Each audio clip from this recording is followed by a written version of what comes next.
This is an excellent question. I would argue the defect of the planned economy is who plans it? Planned by people, normally government officials, who have no business experience.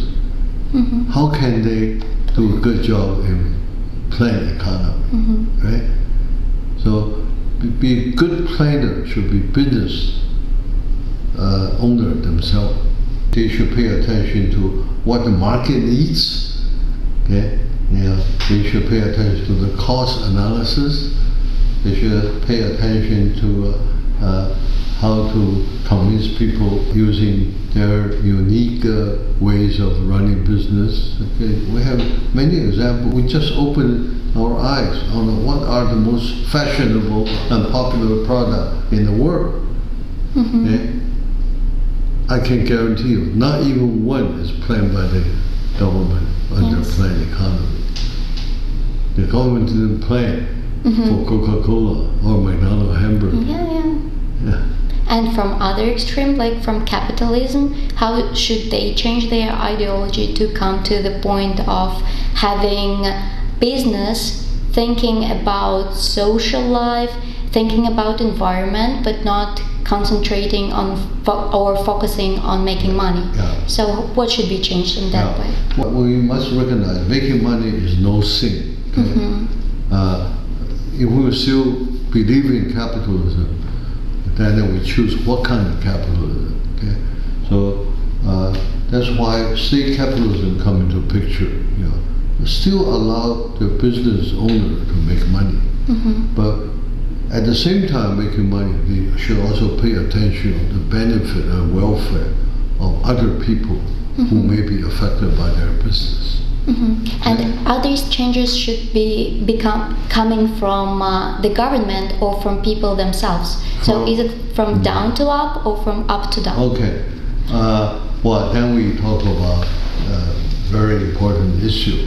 If the government is run by dictators, okay, there are two types of dictators. One is open-minded dictator. They care about people's welfare. Another is not open-minded dictator. They just want to keep themselves in power and undermining everybody else's interests. But I think better assurance is they should not stay in power forever. So this is what comes in with the so-called democratic system. Government in power should be supervised by another political party. Okay? And they have an equal chance of winning the election one day. So this is check and balance.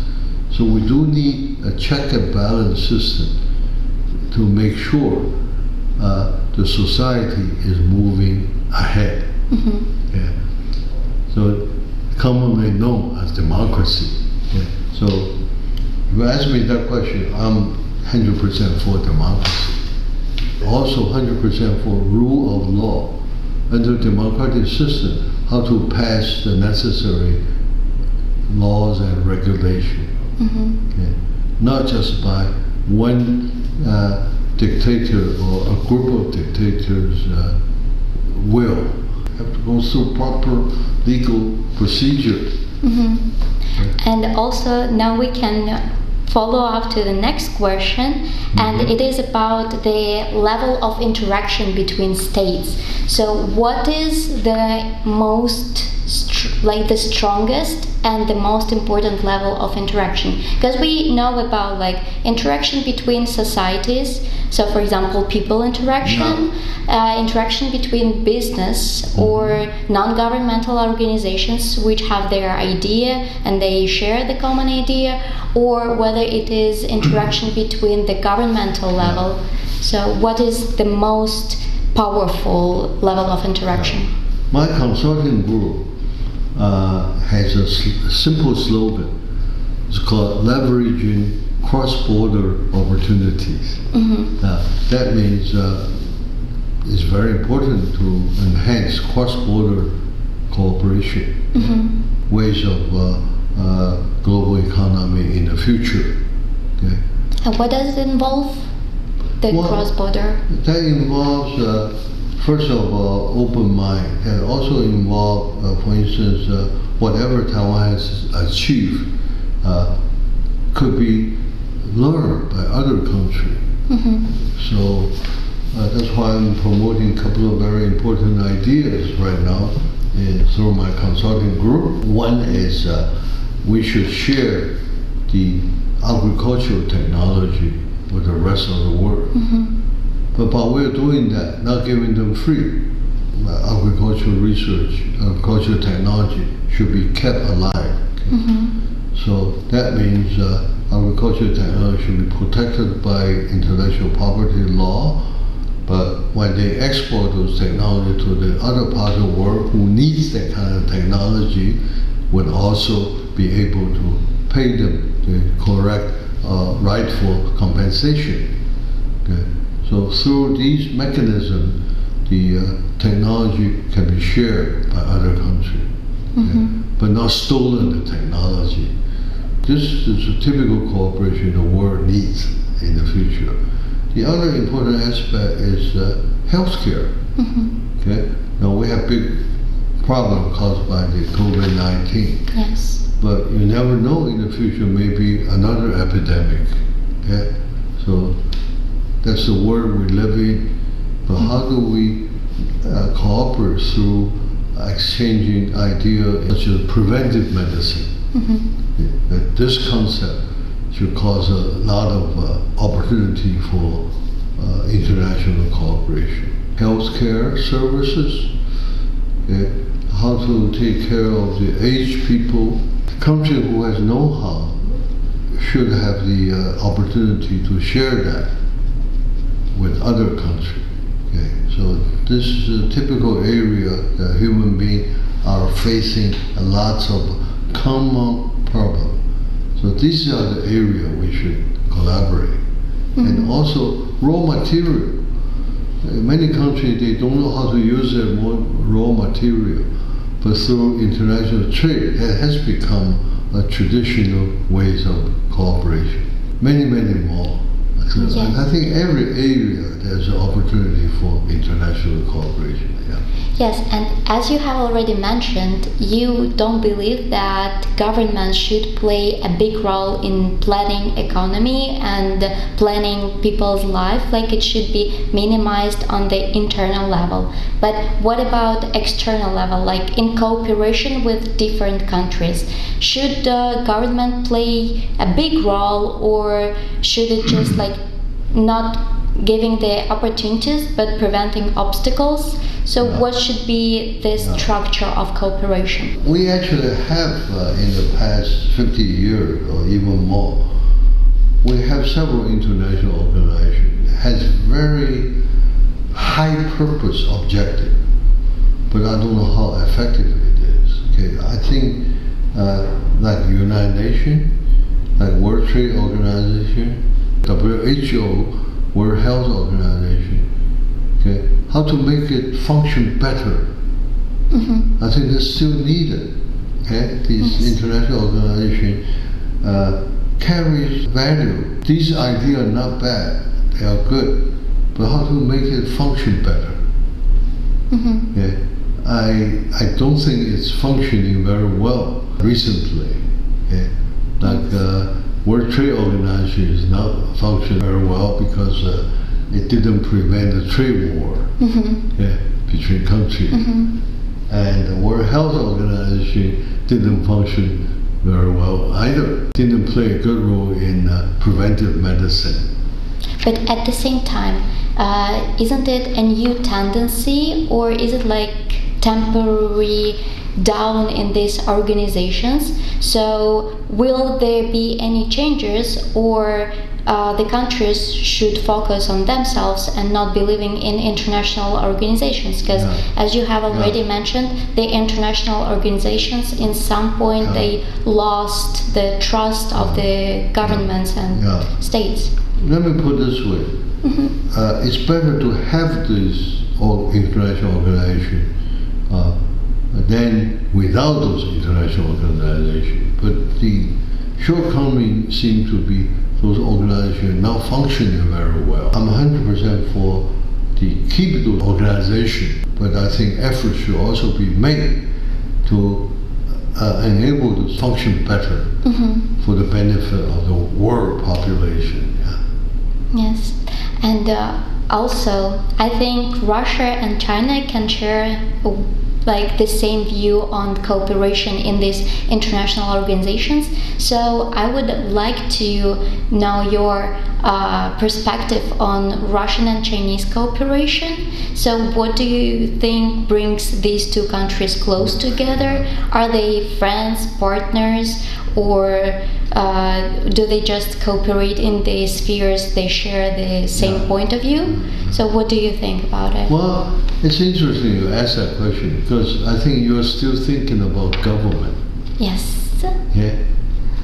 I think if you think beyond the government, if a private sector Chinese corporation, private sector Russian corporation can cooperate with each other, do they need the government to get involved? Not really. Not really, right?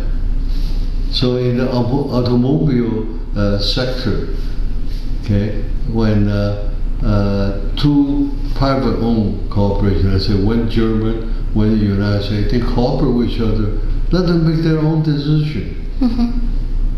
They don't really need government, right? Unless they violate the laws and regulations that's passed by a democratic system. And in this way, how can Russia and Taiwan cooperate together? So, is there anything that Taiwan would be interested in cooperation with Russia? Yes. I can think of a lot of examples.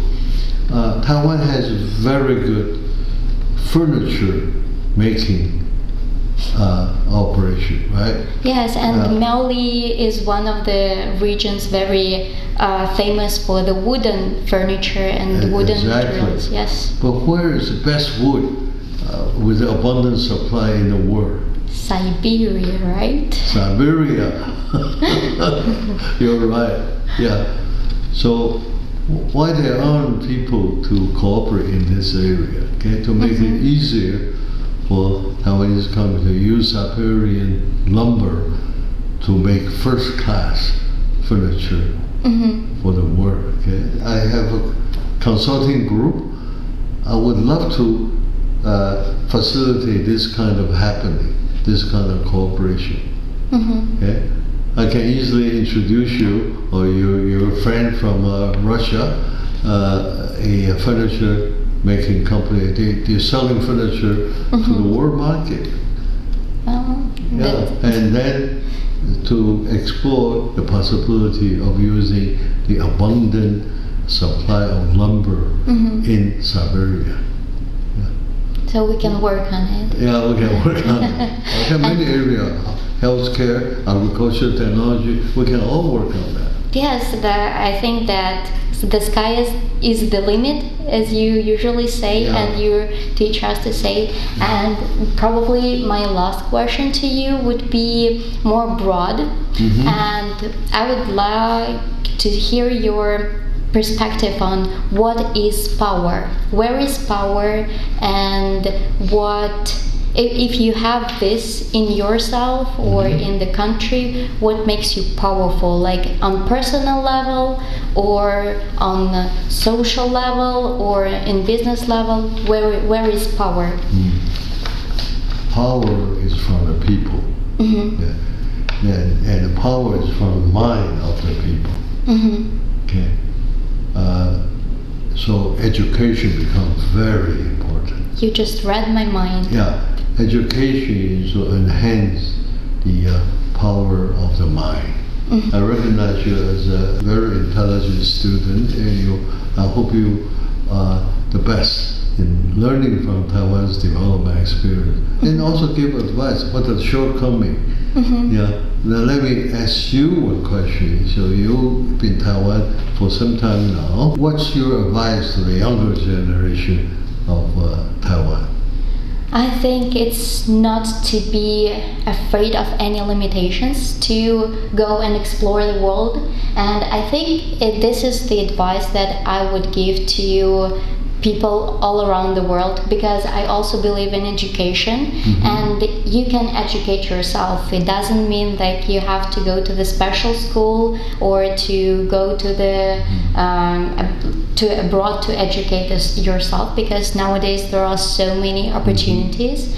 And I believe if Taiwanese people, young people, they really believe in changes, and they see that they can contribute to something, and they can evolve the development and be the first wheel of developments, they can do it. They just need to educate more, to learn experience of different people, to hear, to listen to different people's perspective, and just be a sponge and trying to have as much knowledge as possible. That's why I'm here, and that's why I really love exploring the world. So in my point of view, when you have this patience to learn, this is the way changes start. Good. I think that's excellent response. May I ask you another question? Sure. Okay? Apparently, you are courageous enough as a young Russian to explore the world, to get experience. But there are many places to go. Why you choose to come to Taiwan for your master's degree? Of course, there are so many reasons came together, and the first one that I already traveled to Taiwan, and I explored it last year, and I understood that there is space for learning for me, that I can get a lot of knowledge. And I also met you. You are the person who encourages me as well, so I'm really grateful to you. And besides, I learned Chinese, so I found this place as a good place to learn Chinese, to speak Chinese, to become fluent in learning language, because I believe that when you can communicate with people using their language, you can understand them better. So if I want to understand people in Taiwan, I should communicate with them using their language. And besides, during COVID-19 times, I think Taiwan was the safest place to go, and because of the healthcare control system. And here I have an opportunity to go to classrooms and to talk to my classmates. And I'm glad that I never experienced distance learning yet. Yeah, so I think all this came together, and there was no other choice to make to go abroad and study for master's degree. Well, that's wonderful. I hope you have a wonderful stay in Taiwan and successful in your intellectual pursuit. Thank you.